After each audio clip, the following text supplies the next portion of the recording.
अब भाई और बहनों, हम आगे बढ़ते हैं। विकास सिंह पुरिया जी की और क्या विचार हैं, सुनिए उन्हीं के मुख से। अब उसी का जवाब गीता तेरा ज्ञान अमृत पुस्तक से गुरुजी की दया से देने की कोशिश कर रहा हूं। अब गुरुजी ने हमेशा सभी का सम्मान किया है और हमें भी गुरुजी ने सम्मान करना सिखाया है। अब गीता तेरा ज्ञान अमृत ये पुस्तक है। इसमें प्रश्न नंबर 5, जब हम प्रश्न नंबर 5 देखेंगे तो गीता तेरा ज्ञान अमृत प्रश्न नंबर 5 हम देखते हैं। ये सदगुरुदेव जी द्वारा रचित पवित्र पुस्तक है और इसका ये प्रश्न नंबर 5 है।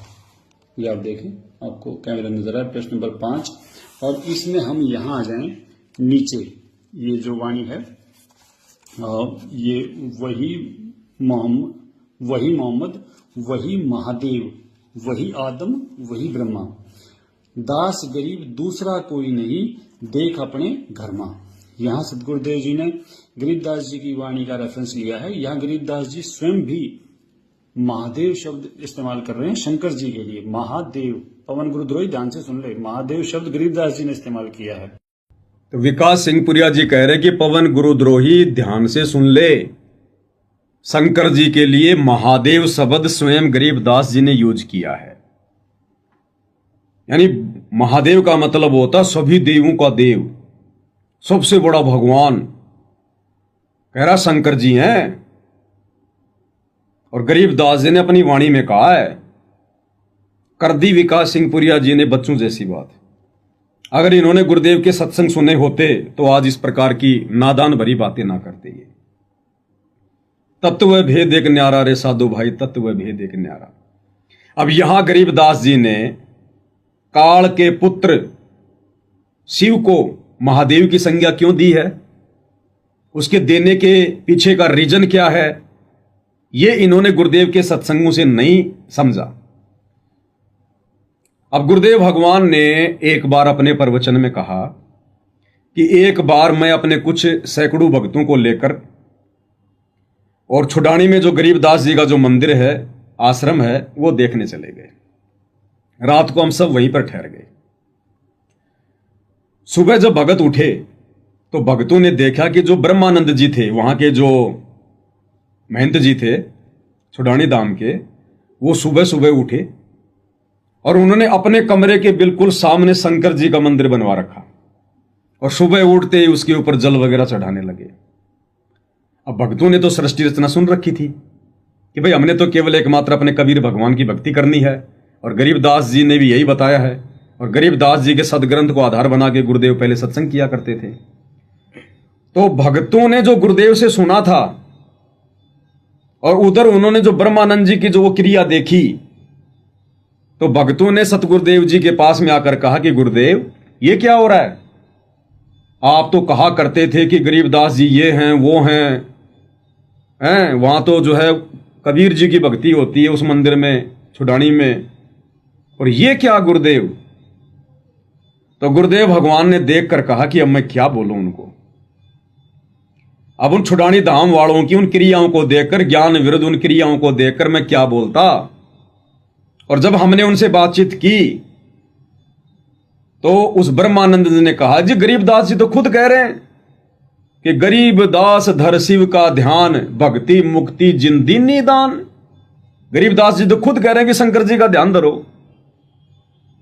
अब गुरुदेव ने कहा कि वो नादान समझ नहीं पाए संकेत को, जिस प्रकार से विकास सिंह पुरिया जी नहीं समझ पाए गरीबदास जी की इस वाणी को कि गरीबदास जी शिव जी को महादेव क्यों कह रहे हैं यहां पर।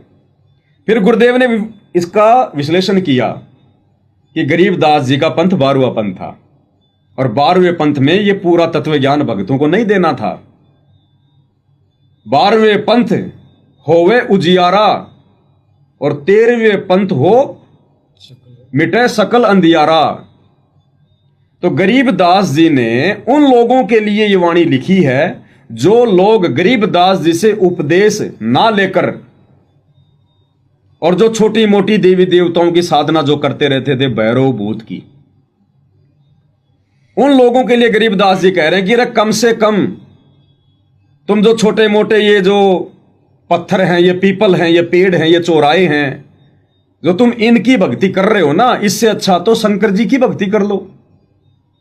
तुम्हें कम से कम वो लाभ तो मिल जाएगा थोड़ा बहुत जो मिलना चाहिए। तुम तो भैरव भूतों की भक्ति कर रहे हो, इससे तुम्हें क्या लाभ मिलेगा? इसलिए गरीबदास जी ने वहां लिखा था कि गरीबदास धर शिव का ध्यान, भक्ति मुक्ति जिन दीनी दान। और वैसे भी गरीबदास जी ने इसी प्रकार की भक्ति में लोगों को उलझा कर रखना था, उनको अपनी शरण में लेकर उनको चार्ज करके मनुष्य जन्म देने थे वर्तमान समय तक के लिए। क्योंकि अब 13वें पंथ में सतगुरु रामपाल जी लेकर आए हैं ओरिजिनल भक्ति। तो गुरुदेव ने कहा कि यह रीजन था वहां पर गरीबदास जी के बोलने का, जो छुड़ानी धाम का महंत समझ नहीं पाया। उसने समझ लिया कि गरीबदास जी शिव जी की भक्ति करने के लिए कह रहे हैं, और उसने जो है अपने मकान के सामने छुड़ानी धाम में मंदिर ही बनवा लिया। तो इसी प्रकार ही विकास सिंह पुरिया जी जो रेफरेंस दे रहे हैं पूज्य गुरुदेव जी की इस पवित्र पुस्तक गीता तेरा ज्ञान अमृत के पेज नंबर 5 का, कि वही मोहम्मद, वही महादेव, वही आदम, वही ब्रह्मा, और दास गरीब दूसरा कोई नहीं, देख अपने घर मां। तो कह रहा कि यहां तो गरीबदास जी और महादेव कह रहे हैं शिव जी को, जबकि इनको विचार करना चाहिए कि महादेव तो वर्तमान में केवल पूरी पृथ्वी पर एक ही है, सतगुरु रामपाल जी। बिल्कुल सही बात। इस कबीर परमात्मा के अलावा दूसरा कोई महादेव नहीं है। इन्होंने तो मंगलाचरण भी ध्यान से नहीं पढ़ा होगा, कभी पढ़ा है, किया है, तो इन्होंने समझने का प्रयास नहीं किया। मंगलाचरण की लास्ट की वाणी में गुरुदेव क्या कह रहे हैं कि 33 कोटि अधारा ध्यावे 88, उतरे भवजल पारा कट है यम की फांसी। ये 33 करोड़ देवी देवता भी उस परम सत्ता कबीर भगवान का ध्यान धरते हैं। 33 कोटि अधारा यानी 33 करोड़ देवी देवताओं की भक्ति का आधार भी ये कबीर परमात्मा है। तो विकास सिंह पुरिया जी समझ नहीं पाए, और बच्चों की तरह ये, जैसे छुड़ानी धाम के महंत ब्रह्मानंद ने जवाब दे दिया तुरंत, उसी प्रकार से अपने अज्ञान को ऊपर रखते हुए और गुरुदेव के सत ज्ञान को दबाते हुए, और किस प्रकार की बातें कर रहे हैं बच्चों जैसी। अब सुनिए पूज्य गुरुदेव के भगवान के मुख कमल से, अब सुनिए पूज्य गुरुदेव भगवान के मुख कमल से कि गरीबदास जी की इन वाणियों का क्या अर्थ है। सौभाग्य से मुझे सत्संग भी वही हाथ लग गया जिस सत्संग में गुरुदेव भगवान शिव जी के विषय में चर्चा कर रहे हैं, और विकास कटारिया जी भी शिव जी के विषय में बात कर रहे हैं। तो क्या कह रहे हैं पूज्य गुरुदेव भगवान? इस ग्रंथों में लिखा क्या है और हम करवा और कर क्या रहे हैं? हम दोषी हो रहे हैं उस परम पिता परमात्मा कबीर साहब के, और साथ में उस गरीबदास परमेश्वर तुल अंशात्मा के, जो हमें क्या बताने आए थे और हमने अब क्या शुरू कर दिया। वहां मैं क्या देखा कि श्री ब्रह्मानंद जी ने सामने तो भूरी वालों की और गरीबदास जी की मूर्ति बना रखी है, और कति अपने जहां उनका रहने का स्थान था उसके सामने शिव जी का मंदिर और मूर्ति शिवलिंग। क्या बात की। और सुबह उठे, हम रात को वहां रुके थे, मेरे पास फिल्म बनी हुई है। सुबह उठे, उठ करके सबसे पहले शिवलिंग पर जल चढ़ाया, और मेरे साथ जो भक्तात्मा सैकड़ों की संख्या में दर्शनार्थ गए थे वो आश्रमों को देखने के लिए, मुझे कहने लगे गुरुदेव ये क्या चक्कर है, आप तो कह रहे थे ये बड़े महापुरुष हैं और ये पूज रहे शिवलिंग ने। अब क्या जवाब देंगे दास उनको? अब यहां फंस गए हम। कहा मैं कबीरपंथी, कहला मैं गरीबदास पंथी, और पूज्य काल को शिवलिंग जो एक बिल्कुल नासवान भगवान, और कहा परमेश्वर। फिर क्या बनाते हैं? कहते हैं गरीबदास ने लिखा है, दास गरीब दर शिव का दान, भक्ति मुक्ति जन दीनी दान। अब ये मुक्ति शिवजी वाली तो हमने ना जाने कितनी बार प्राप्त कर ली है। भगवान शिव ने पार्वती जी को ये प्रथम नाम दिए थे 5, जो हम आपको 7 देते हैं। और भगवान शिव भी इतना ही अमर है, जैसे पार्वती को अमर कर दिया, जब तक शिव की आयु है तब तक पार्वती रहेगी। ये तो हम असंख्यों बार हो चुके इतने अमर। तो गरीबदास जी कहते हैं और डले ढूंढता है, और पूजाएं जो तुम इधर उधर फिरते हो, किसी तीर्थ पे, कोई पितर का, कोई भूतों पे, इससे अच्छा तो शिव जी ने पूज लो। इससे भी थोड़ी बहुत यहाँ की सुविधा, थोड़ी बहुत आयु तुम्हारे को, यानी आयु तो नहीं बढ़ सकती, जब तक श्वास है तब तक आप रहोगे, और छोटी मोटी राहत इन अन्य पूजाओं से ठीक है, लेकिन मुक्त नहीं हो सकते, जन्म मरण नहीं मिटेगा। तो ये रीजन बताया पूज्य गुरुदेव भगवान ने। बिल्कुल। अब आप बताइए, छुड़ानी धाम के महंत ब्रह्मानंद जी में और सतलोक आश्रम के भगत विकास सिंह पुरिया जी में उन दोनों के उस बुद्धि स्तर में भला क्या अंतर हुआ? सेम है उनका बुद्धि का। समझ ही नहीं पा रहे गरीबदास जी ने यहां पर शिव जी की महिमा क्यों की है, ब्रह्मानंद जी ने वहां शिव जी की महिमा कर दी, इधर विकास सिंह पुरिया ने शंकर जी को महादेव की संज्ञा दे दी।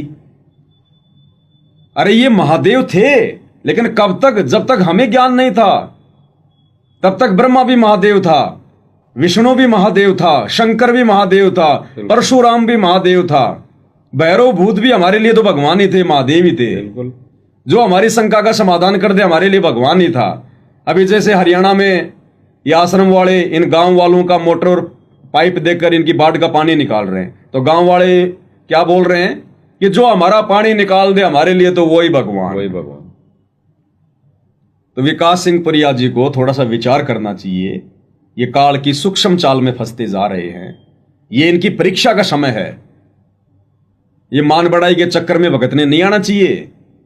मैम 24 खाप वालों के साथ में इंटरव्यू देने के लिए इनको बैठा दिया, इन्होंने अपनी महिमा करने के लिए ऊंचा ऊंचा बोल दिया।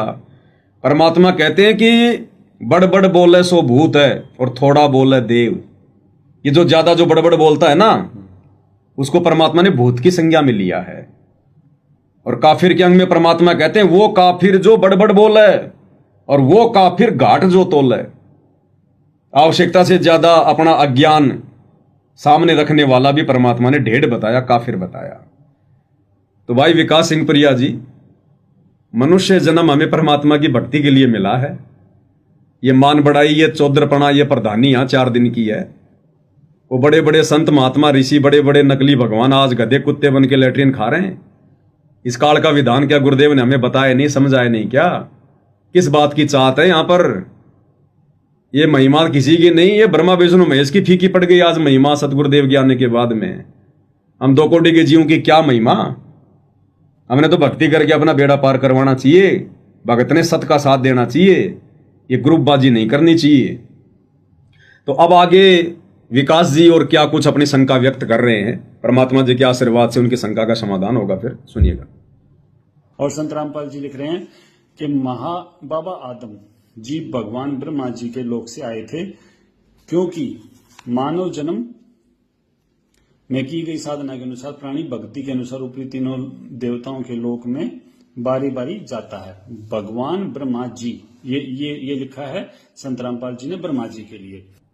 अब यहां विकास सिंह पुरिया जी ने ब्रह्मा जी से पहले जो गुरुदेव ने भगवान शब्द लिखा है उस पर जोर दे रहे हैं कि देखो देखो गुरुदेव ने ब्रह्मा जी से पहले भगवान शब्द लिख दिया, तो क्या ब्रह्मा जी भगवान हो गए? क्या आप मान लोगे भगवान? बिल्कुल नहीं। ज्ञान आधार तो कहता है कि भगवान तो एक ही है। हम कैसे भगवान मान लेंगे? आज हमें इनकी शक्तियों का पता चल गया, इनके सामर्थ्य का पता चल गया। और ब्रह्मा जी ने अपनी ही बेटी के साथ में संभोग किया। शास्त्र इसका प्रमाण दे रहे हैं। श्री ब्रह्म वैवर्त उस पुराण के अंदर लिखा हुआ है कि रजोगुण से प्रभावित होकर ब्रह्मा जी ने अपनी बेटी सरस्वती की भरी सभा में पीछे से बात भर ली, कामवश होकर। क्या ये भगवानों के लक्षण है? भगवान तो काम, क्रोध, मोह, लोभ, अहंकार इन सबसे दूर होते हैं। और यहां विकास सिंह पुरिया जी ब्रह्मा जी को भगवान बताने के ये पक्ष में खड़े हैं। आगे और सुनिए। अब हम नीचे आ जाएं, परशुराम जी के बारे में देखें तो इसी वाणी को समझाते हुए गुरुदेव जी लिखा है कि आदम जी ब्रह्मा जी के लोक से आए थे और ब्रह्मा के अवतार थे। मोहम्मद जी तमगुण शिव जी के अवतार थे। प्रिय पाठ को अवतार 2 प्रकार के होते हैं। स्वयं प्रभु अवतार लेता है, जैसे श्री राम श्री कृष्ण जी के आदि के रूप में। स्वयं श्री विष्णु जी अवतार धार कराए थे, परंतु कपिल जी और ये परशुराम जी, ये देखें आप, परशुराम जी को भी विष्णु के अवतारों में गिना जाता है। ये स्वयं विष्णु जी नहीं थे, विष्णु लोक से आए हुए देवात्मा थे। प्रश्न नंबर 6 पर आ गए हम। विष्णु जी के लोक से आए देवात्मा थे, उनके पास कुछ शक्ति विष्णु जी की थी। अब यहां परशुराम जी लिखा है सदगुरुदेव जी ने, और ये बताया है कि देवात्मा थे। अब इतना ज्यादा सम्मान सदगुरुदेव जी देते हैं, लेकिन ये बातें नहीं बताएगा। ये चाहता है माहौल खराब हो जाए। अच्छा हुआ गुरुदेव ने इस पुस्तक में परशुराम के आगे जी लिख दिया। अगर भगवान लिख देते तो ये भाई तो किसी भी प्रकार से हमें ऊपर नहीं आने देता। और कह रहे हैं, देखो गुरुदेव कह रहे हैं देवात्मा थे, देवात्मा। अब कजोड़ जी, परशुराम जी केवल एक देवात्मा थे और ऐसी ऐसी तो न जाने कितनी देवात्माएं ऊपर हैं स्वर्ग में। बिल्कुल 33 करोड़ देवात्मा हैं। अगर परशुराम जी मात्र देवात्मा होने के आधार से अगर भगवान मान लिए जाते हैं तो ऐसी ऐसी देवात्माओं के राजा कौन है? इंद्र जी। इंद्र। भाई 33 करोड़ देवताओं के राजा कौन? इंद्र जी। तो परशुराम जी तो खाली एक देव आत्मा है और ऐसी ऐसी 33 करोड़ देव आत्माओं के राजा कौन? इंद्र जी। तो परशुराम जी से बड़े भगवान फिर कौन हुए? इंद्र जी हुई। और इंद्र ने फिर क्या किया? अपनी ही गुरु माता के साथ में संभोग किया, अपने गुरु का रूप बनाकर। तो बताइए फिर परशुराम जी को भगवान की संज्ञा में हम कैसे ले सकते हैं? जब परशुराम जैसी देव आत्माओं के राजा ने, इंद्र ने, और अपने गुरु का रूप बनाकर गौतम ऋषि का, और अपने गुरु की पत्नी के साथ में जिसने मुंह काला किया, जब उन देव आत्माओं के भगवानों का ऐसा ये कुचरित्र है, तो फिर परशुराम जी के चरित्र के विषय में परमात्मा ने सही लिखा कि परशुराम की ने सब कर्म कमीने। बिल्कुल सही। और भी ना जाने क्या क्या कुकर्म किए होंगे, कमीने कर्म किए होंगे। और ऐसे कमीने कर्म करने वाले को ये आश्रम वाले कह रहे हैं कि भगवान है। जब मैंने वीडियो बना दिया तो इनकी आत्मा को ठेस पहुंच गई कि पवन दास ने परशुराम को ऐसा क्यों बोल दिया, वो तो भगवान है। इसलिए दास ने शुरू में कहा था कि तत्व भेद एक न्यारा रे साधु भाई, तत्व भेद एक न्यारा। अब गुरुदेव भगवान तो जानी जानी अंतर्यामी, उनको तो हर भगत की स्थिति का पहले पता था कि कौन भगत 4 साल वाला है और कौन 40 साल वाला है। बिल्कुल। लेकिन संगत नहीं समझ पा रही थी, लाल और लालड़ी की पहचान नहीं कर पा रही थी। इसलिए परमात्मा ने झटका दिया है संगत को अपने से दूर करके, कि संगत खुद ही मेरे ज्ञान के ऊपर मंथन करके, भक्तों के बोल वचन सुन के, उनके ये कर्म कुकर्म देखकर और मंथन कर ले मेरे ज्ञान के ऊपर कि तुमने भक्तों को देखकर भक्ति करनी है या अपने गुरु के ज्ञान को देखकर भक्ति करनी है। बिल्कुल। तुम किस आधार से सफल हो पाओगे? तो संगत का भी कहीं ना कहीं ये भ्रम था, इसीलिए परमात्मा ने भ्रम का निवारण करवाना चाहा। संगत भी इन बड़े बड़े लोगों को परम भगत मानकर इनके ऊपर आस टिकाई बैठी थी कि हम तो इन भक्तों की पूंछ पकड़ के सतलोक चले जाएंगे, हम तो गुरुदेव के बेटा बेटी की पूंछ पकड़ के उनके पीछे लग के उनकी चापलूसी करके उनके कहे अनुसार भक्ति विरुद्ध कर्म कुकर्म करके हम तो सतलोक चले जाएंगे। तो परमात्मा ये भी कहीं ना कहीं भ्रम निवारण करवा रहे हैं संगत में कि बच्चों, ये मुक्ति का मार्ग और है, कोई देखो सत्संग करके। तो कह रहे परशुराम जी तो देवात्मा थे भाई, ऐसे ऐसी देवात्मा तो 33 करोड़ बैठी हैं। और ऐसी ऐसी देवात्माएं जो फीमेल हैं ऊपर, गुरुदेव ने क्या बताया, वो इंद्र की सेज पे सोती है रोजाना, व्यभिचार करती हैं, व्यभिचार। और ये परशुराम जी तो खाली एक विष्णु जी के अंश अवतार थे। विष्णु जी ने क्या क्या कुबद कर रखी है। शंखचूड़ राक्षस की पत्नी उस तुलसी के साथ में शंखचूड़ का रूप बना के उन्होंने संभोग किया, वो कमीना कर्म किया। जब विष्णु जी द्वापर में श्री कृष्ण रूप में आए तो उन्होंने कुब्जा के साथ में क्या किया, उनका कुब्ज ठीक करके उनके साथ में संभोग किया। तो परशुराम जी तो कहीं भी नहीं टिकते इनके आगे। इसलिए परमात्मा ने कबीर सागर में जीव धर्म बोध में पेज नंबर 105 2013 में लिखा है कि परशुराम की ने सब कर्म कमीने। बिल्कुल सही बात। और इसलिए फिर हनुमान के नाना ने उसको मौत के घाट उतारा। अब ये सच्चाई बरसों से नहीं, सदियों से इन धर्म गुरुओं ने, ब्राह्मणों ने, ब्राह्मण यानी धर्म गुरु जो मार्गदर्शक होते हैं, इन लोगों ने छुपा के रखी लेकिन कब तक? अब तो परमात्मा धरती पर हैं, अब तो गड़े मुर्दे उखड़ेंगे। और संगत ने तो सहयोग करना चाहिए था इस सच्चाई को ऊपर लाने में। बिल्कुल इन सही। पुस्तकों में गुरुदेव भगवान ने अगर ये गुप्त सच्चाई लिखी है तो केवल भगत समाज तक सीमित रहे इसलिए थोड़ी लिखी है। भगत समाज इनको पढ़े, देखे और फिर अन्य समाज को बताए। परमात्मा तो सबके लिए आते हैं। बिल्कुल। सारी देश दुनिया उनकी है, सारे बच्चे उनके हैं, सबने पार करना है, सब तक ज्ञान पहुंचाना है, सबका अंधकार मिटाना है। और हम भगत खुद भी नहीं पढ़ रहे तो देश दुनिया को हम क्या खाक बताएंगे? और अगर कुछ आत्मा इनका अध्ययन करके, इनको पढ़ के अगर सच्चाई बताना चाह रही है तो हमारे खुद के गुरु भाई जो आश्रमों से जुड़े हुए हैं वो सच्चाई को दबाने के चक्कर में लगे हुए हैं। तो फिर असल में गुरुद्रोही कौन हुआ? गुरु को दुखी करने वाले कौन हुए? बिल्कुल सही है। जो सच्चाई को दबाने पे लगे हुए हैं भाई, वो ही परमात्मा के मार्ग में असली द्रोही हुए, गुरुद्रोही हुए। और जैसे विकास जी ने बोला था पिछली वीडियो में, एक वीडियो देखी थी दास ने, तो उसमें बोला था कि अरे पवन दास ज्ञान चर्चा करनी है तो हमारे साथ। हाँ, तो भाई विकास भाई से दास तो यही विनती करेगा, प्रार्थना करेगा, भाई ये ज्ञान चर्चा ही है, ये लाइव के माध्यम से। और आपने जो वीडियो बना दी उस पर ये मंथन हो रहा है, ज्ञान आधार से लेके गुरुजी के सत्संग का आधार बताकर, तो यही ज्ञान चर्चा है। तो इससे ज्यादा और कहीं ज्ञान चर्चा हो नहीं सकती। तो भाई दास का तो निवेदन है, राग द्वेष छोड़कर, हम सब भाई ईर्ष्या और राग द्वेष छोड़कर हम इस परमेश्वर के मिशन में सहयोग करें। क्योंकि जैसे भगत जी ने बताया कि मुक्ति का मार्ग और है, कोई देखो सत्संग करके।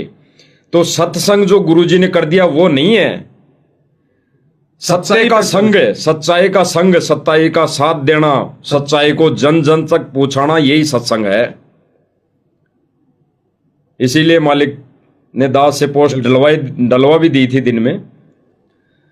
तो इस सच्चाई का प्रचार करें सब मिलकर, आपस में ये राग द्वेष छोड़ के। भगवान तो एक ही है।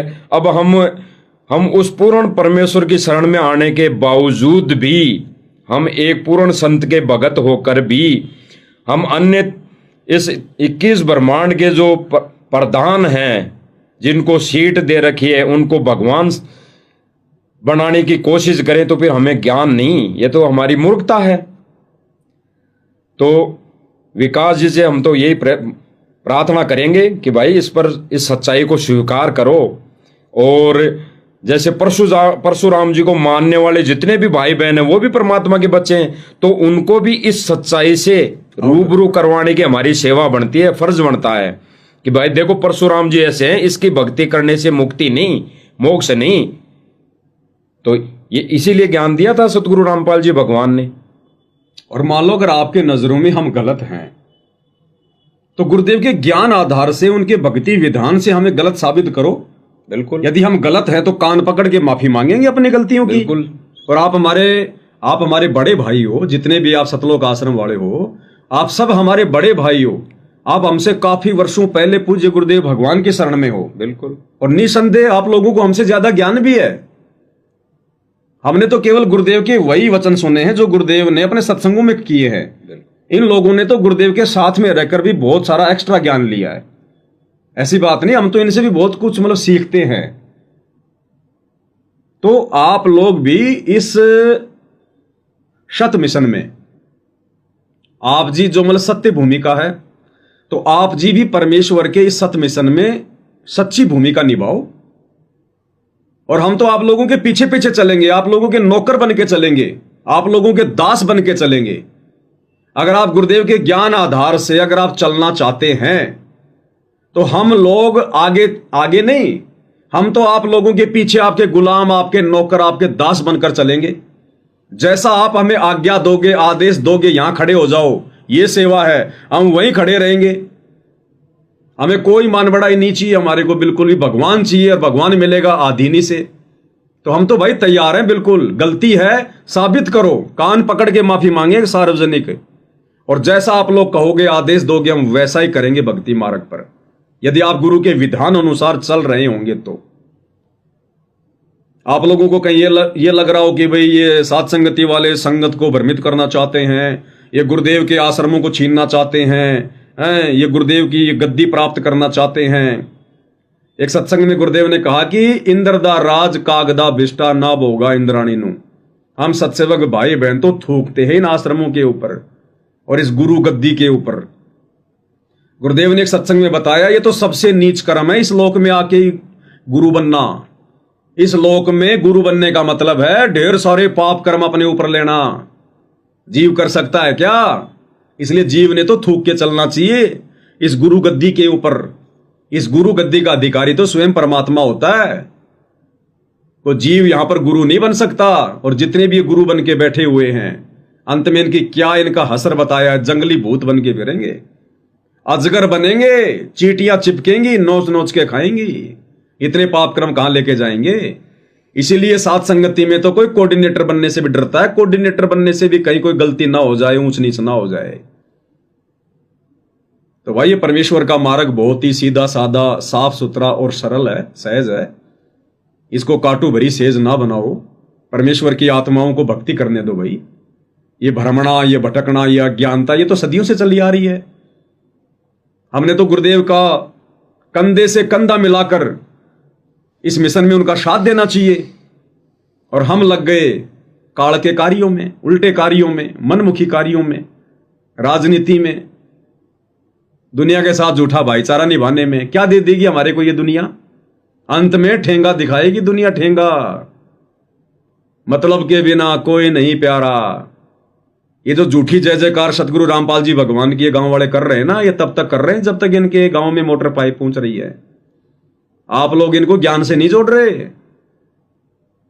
अरे जब करोथा कांड नहीं हुआ था उससे पहले संत रामपाल जी इनके लिए भगवान थे, अच्छे इंसान थे। करोथा कांड हुआ, इन्हीं लोगों के लिए संत रामपाल जी शैतान बन गए।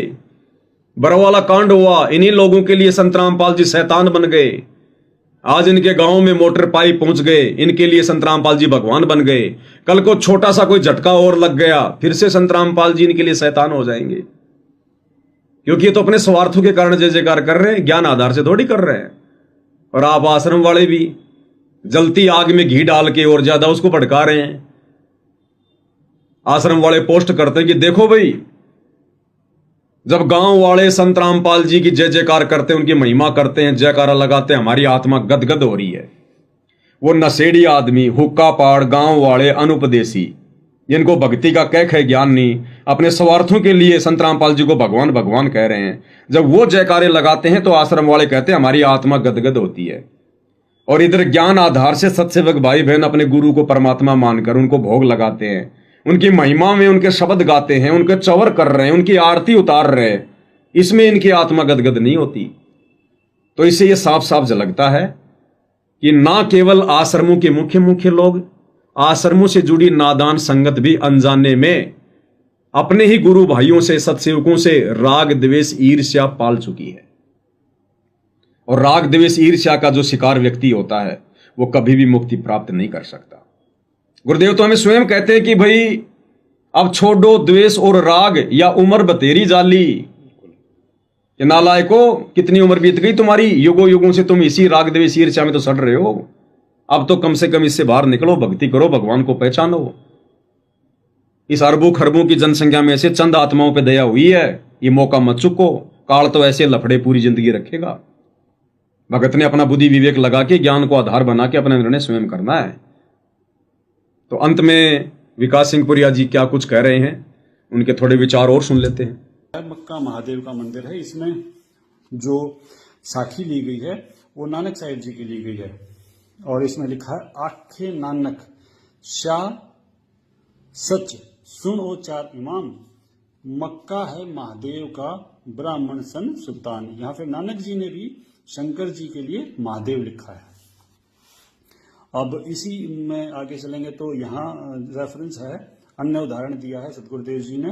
अन्य उदाहरण गीता अध्याय 2 का श्लोक 46 में कहा है कि अर्जुन, बड़े जलाशय की प्राप्ति के पश्चात छोटे जलाशय तालाब जोड़ में जितनी आस्था रह जाती है, उसी प्रकार पूर्ण परमात्मा का संपूर्ण ज्ञान होने के पश्चात अन्य ज्ञान और भगवानों, देखो ये शब्द है, भगवानों में वैसी ही आस्था रह जाती है। कहने का तात्पर्य यह है कि परमेश्वर मिलने के बाद भी हम सब का सम्मान यथावत करते हैं, ऐसा सदगुरुदेव जी का आदेश भी है और उनकी दया से ऐसा सब करते भी हैं। लेकिन पवन गुरुद्रोही गुरु जी के नाम पर सबको अपमानित करता है।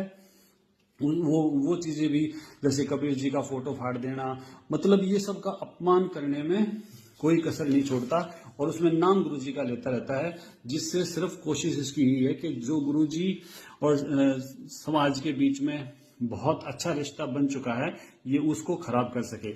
इसमें एक एग्जांपल और दें कि परमात्मा कितना, यहाँ ऋषभ को भी देव जी लिखा है, ऋषभ देव जी, ऋषभ देव के आगे परमात्मा ने ऋषभ देव जी लिख दिया। अरे उसका तो नाम ही था ऋषभ देव। जैसे धर्मदास का शुरू से नाम था धर्मदास, तो क्या वो दास था क्या? उसमें दास के भाव थे क्या? गुण थे क्या उसमें?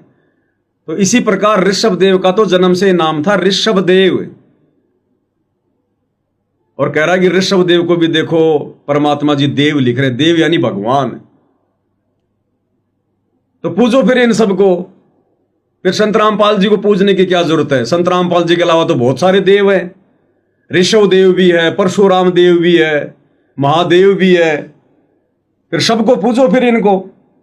फिर संत रामपाल जी की क्या आवश्यकता पड़ गई फिर तुम्हें? उस कबीर की क्या आवश्यकता पड़ गई फिर? सभी देव हैं यहां तो। और नानक जी का रेफरेंस दे रहे कि देखो नानक जी ने भी शंकर जी को महादेव कहा है। तो नानक जी शंकर जी को महादेव कह देंगे तो हम उनको महादेव मान के पूज लेंगे क्या? हम नानक जी की बातों पे चलेंगे, हमारे गुरुदेव की बातों पे चलेंगे? जिस समय नानक जी थे उस समय लोग उनकी बातों पर चलते तो कुछ मिल सकता था। हमारे लिए तो हमारे गुरुदेव की बातें, उनके सत्संग, उनके वचन प्रवचन मान्य हैं। ना तो नानक जी के, ना गरीबदास जी के। गरीबदास जी के भी वही प्रवचन हमारे लिए मान्य हैं जो गुरुदेव जी ने हमें बताए हैं। सारी बातें गरीबदास जी की मान्य नहीं हमारे लिए। गरीबदास जी ने तो कह दिया, गरीबदास धर शिव का ध्यान। हम क्यों धरे शिव जी का ध्यान? हम उस विधि से धरेंगे जो विधि हमें गुरुदेव ने बताई है शंकर जी का ध्यान धरने की। एक छोटा सा उसका मंत्र दे दिया, उसका जाप कर रहे हैं हम। तो कह रहे नानक जी ने भी शंकर जी को महादेव बता दिया। अरे भैया, ऐसे बताने से कोई महादेव नहीं हो जाता। जिस प्रकार पूज्य गुरुदेव जी अपने सत्संगों में आदम जी के लिए बार बार क्या कहते हैं? बाबा आदम कहते हैं ना, बाबा आदम जी, बाबा आदम जी। ये बाबा आदम जी ही ऋषभ देव वाली आत्मा थी। और फिर एक सत्संग में गुरुदेव ने क्या कहा नानक जी का रेफरेंस देकर, कि नानक जी कह रहे हैं कि बाबा कहलाने का अधिकारी भी केवल वो कबीर परमात्मा है। बिल्कुल। तो सतगुरु रामपाल जी तो आदम जी को भी जो हम बाबा कह रहे हैं। तो क्या सतगुरु रामपाल जी के द्वारा आदम जी को जो बाबा कह दिया गया, तो क्या हम आदम जी को परमात्मा मान के पूज लें? ये तो कॉमन सेंस की बात है। अज्ञान है भाई। सतगुरु कहां बोल रहे हैं, क्या बोल रहे हैं, क्या समझाने की दृष्टि से किन शब्दों का कब और कैसे वो प्रयोग कर रहे हैं। अब मनुष्य जन्म प्राप्त है, जानवर थोड़ी हम। इसी को कहते हैं तत्व भेद एक न्यारा रे साधु भाई, तत्व भेद एक न्यारा। और जैसे अभी विकास जी ने बताया, खुद विकास जी रेफरेंस दे रहे हैं पुस्तक का, कि उसमें खुद वो बोल रहे हैं कि भाई बड़ा जलाशय मिलने के बाद, यानी पूर्ण परमात्मा मिलने के बाद छोटे जलाशय, यानी इन छोटे भगवानों से आस्था हटा लेनी चाहिए। तो अभी तक तो इनकी हटी नहीं। खुद रेफरेंस दे रहे हैं विकास जी, और फिर ये इनको भगवान भी बताने की कुचेष्टा कर रहे हैं। तो जब हमारे को पूर्ण परमात्मा मिल गया तो हमें इन छोटे जलाशयों की, यानी इन छोटे भगवानों में आस्था रखने की कोई आवश्यकता ही नहीं। इनको भगवान कहने की भी जरूरत नहीं। इनको इतना दर्द होना नहीं चाहिए था।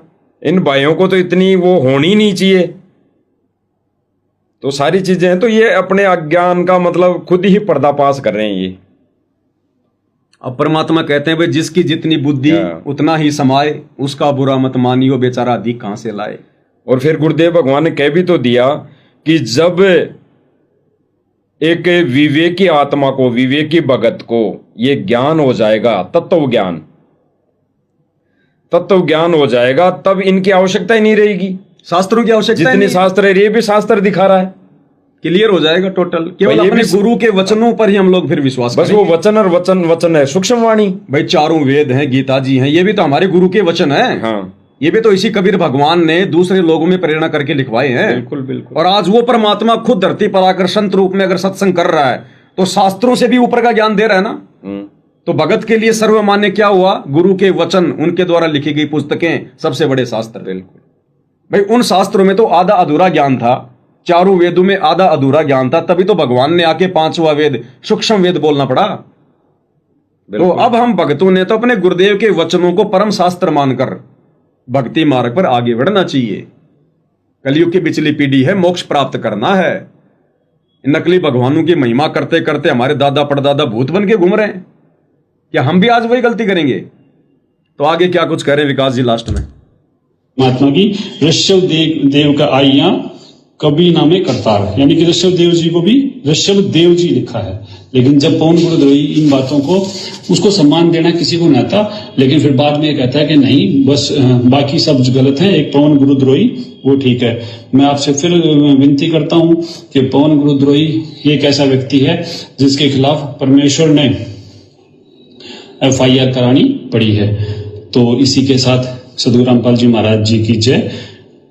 सत्य साहिब।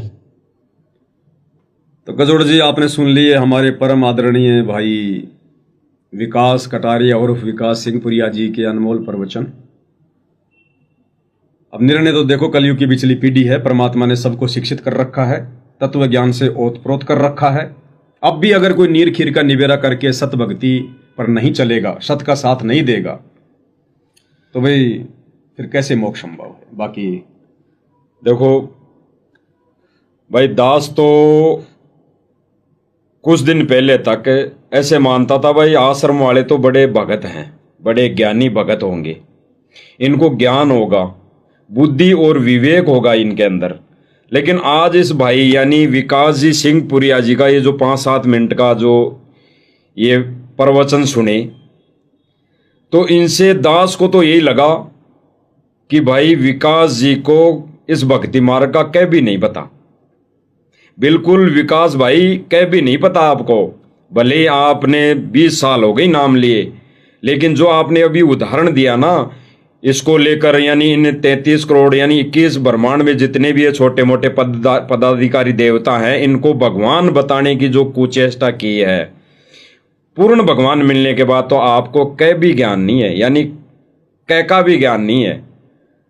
तो भाई और तो आप सब जानते हो, बाकी दास तो इतना बड़ा भगत नहीं, फिर भी विनती प्रार्थना करेंगे हम तो कि भाई इस परमेश्वर के सत संदेश को भाई सब मिलकर इस परमेश्वर के तत्व ज्ञान को जन जन तक पहुंचाने में सब एक दूसरे का सहयोग करें। बाकी तो एक दूसरे की अगर ये टांग खींचने में लगे रहोगे, भाई देखो इधर तो सच्चाई से जो प्रमाण सहित सच्चाई बोली जा रही है सत सेवकों के माध्यम से, साथ संगति को आधार बनाकर, तो भाई ये तो सत्य है, ये तो प्रमाण सहित है, ये तो प्रमाण दे रहे हैं, तो यही सच्चाई है। तो सच्चाई पे तो टिकना पड़ेगा हम सबने एक होके, तब जाके ये मालिक का जो तत्व ज्ञान है ये ऊपर आएगा निखर के। नहीं तो 400 वर्ष पहले भी भक्ति की थी 64 लाख ने, ये ज्ञान तो तत्व ज्ञान ऊपर नहीं आ पाया था, वो केवल वहां पे केवल ज्ञान रह गया था, वो परमात्मा के केवल चमत्कार और ज्ञान रह गए थे, तत्व ज्ञान ऊपर नहीं आ पाया था। तो आज तो इस तत्व ज्ञान को ऊपर आना है, ये परमात्मा के वचन है, तो सबको एक साथ मिलकर इस सत्य संदेश को यानी इस सत्य भक्ति मार्ग को सच्चाई के साथ आगे बढ़ाना चाहिए। साथ नहीं देंगे तो भी आना है, क्योंकि समय आ गया। अगर साथ दोगे तो तुम्हारी सेवा लग जाएगी, तुम्हारे अच्छे कर्म बन जाएंगे, वरना परमेश्वर का काम तो होना ही होना है। बिल्कुल। और भाई ने पवन दास जी ने पहले बता दी, भाई हम तो आपके पीछे चलेंगे, आप जैसा गओगे वैसा करता रहेंगे, लेकिन चलोगे ज्ञान आधार से, जो गुरुजी ने 2014 तक जो सत्संग कर दिए उस आधार से यदि आप चलते तो हम तो आपके पीछे पीछे आपके जो कुत्ते बन के चलेंगे हम। बिल्कुल जैसा आप कहोगे। हाँ, निर्णय जरूर करेंगे कि आदेश क्या दिया जा रहा है, गुरु जी के विधान के अनुसार है या नहीं है।